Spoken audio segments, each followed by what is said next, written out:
Hey, this is Sky. Welcome to my YouTube channel. It's Monday, Mafia Monday. Let's jump into our book.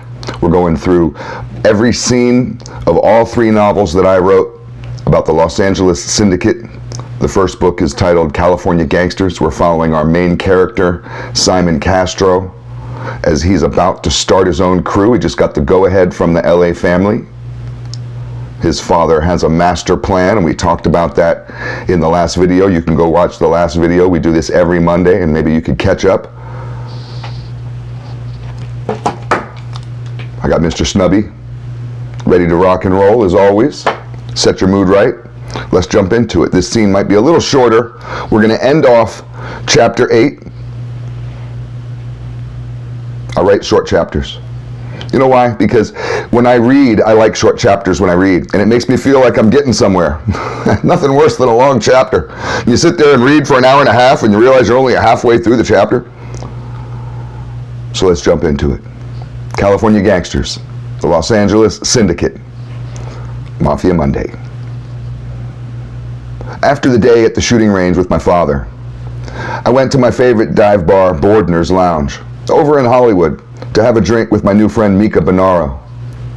As usual, it was empty, with a few old men up at the bar. The place always smelled of mildew, cigar smoke, and Old Spice cologne. Their part-time bouncer was a cool dude named Big Head Ed. He was a large black man who had been in the Navy for many years, and then became a stuntman when he moved to Hollywood.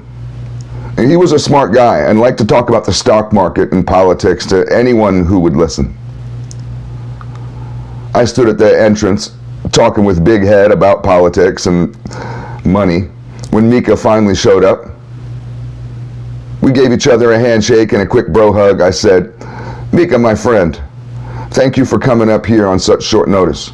I know it's far from the beach, and I know you guys down in Santa Monica don't like to go past 23rd Street. I've got some good news to talk with you about." We sat down in a booth, and the bartender came over with some drinks. We were doing shots of Big O's tequila. Mica lit a Dunhill cigarette and filled the booth with smoke. I said, "Look here, I'll get right down to business. Remember what I said to you the last time we hung out? Well, I'm starting my own crew. Are you in or not? Remember, if you say no, I'll be deeply offended, and I'll probably have to kill you." Mica put out his cigarette, which he finished in about 3 long drags, and then he lit another. He leaned in and replied with a smile on his face, "Are you fucking kidding me? You and me, bro. Fuck yeah. I will be glad to be on your team." I said, "Wonderful. I'll talk to your boss, Santino, this week about taking you from him. This ain't no fast track. This is fucking light speed, my brother. We'll be making moves quickly. I want to take over downtown. We're going to have our own turf. My grandfather's set will be open soon, and we're going to take it before the fucking chinks get smart and move in. We're going to be the new DTGs. Downtown Gangsters are going to be reborn." Mica stood up from the booth and jumped down to the nasty, sticky floor of Bordner's Lounge.